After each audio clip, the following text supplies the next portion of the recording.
Hi. Bueno, quisiera hablarte del doctor Masaru Emoto, quien dedicó algunos años de su vida a estudiar el comportamiento del agua. Bueno, antes de continuar con eso, quisiera hablarle de un cambio que tuve hace algunos años atrás. Y bueno, este cambio fue súbdito, fue de un momento a otro. eh, y empecé a generar cambios, pero quisiera contarles cómo es que comencé a experimentar estos cambios. Principalmente fue porque comencé a hacerme consciente de la forma en que yo pensaba, ¿ya? Y empecé a darme cuenta de cómo esta forma de pensar podía cambiar el patrón de comportamiento, inclusive a nivel generacional. Uno puede ir transmutando o cambiando esas creencias que han estado arraigadas por generación tras generación. Y solamente fue porque me hice consciente de eso, nada más que por eso. Y entendí de que muchos de los que avanzaron a este propósito aportaron grandes cosas a la humanidad.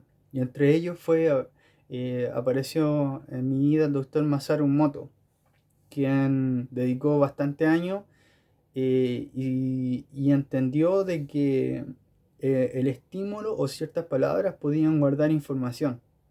Por ejemplo, una palabra como amor podía guardar como cristales preciosos en el agua. Interesante.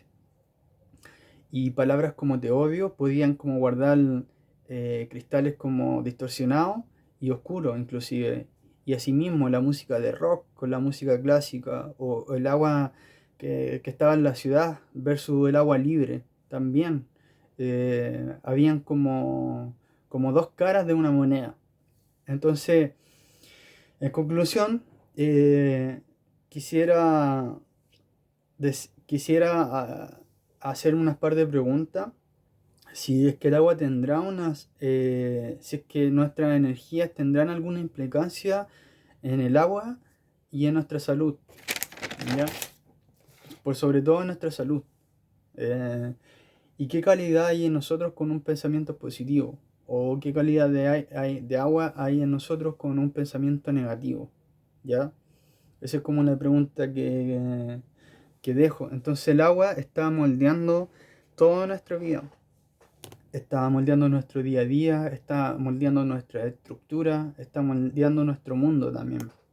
Por lo tanto, hacerse consciente de esta información me parece de vital importancia, sobre todo en los tiempos que nos ha tocado vivir y en la importancia que tiene entendiendo de que el planeta es 70% agua y si guarda información, ser consciente de esto podría generar cambios, ¿ya? Por lo tanto, la valoración, el respeto y la aceptación inclusive de la forma de pensar de nuestros compañeros, de nuestro entorno o la forma de pensar inclusive de otras religiones o lo que sea, es importante porque cuando yo acepto es una energía positiva que yo estoy irradiando no solamente hacia los demás, sino que hacia mí mismo, hacia el agua que hay en mí y el agua que hay en los demás. Por lo tanto, si queremos generar cambios concretos, seamos conscientes de nuestra propia agua. Ese es como el pensamiento. Ese es como el pensamiento. Entonces quisiera terminar esto con una pequeña historia, ya que tuve en relación al agua hace algunos par de años atrás y hice un escrito y finalmente como que actualicé esa información y ahora las quiero transmitir. Un día me acosté en el agua y a pesar de las rocas, me entregué a su flujo y los musgos me acariciaron la espalda. Y no tuve miedo y fui muy agradecido con el agua. Y una libélula se posó en mi pecho y supe que era un barco. Y que el agua nos conduce a todos y nos trata bien si aprendemos a reconocerla y a respetarla. ¿Ya? Por lo tanto, la última pregunta que les dejo a todos es: ¿a dónde nos llevará el barco y a dónde nos llevará su flujo? Muchas gracias.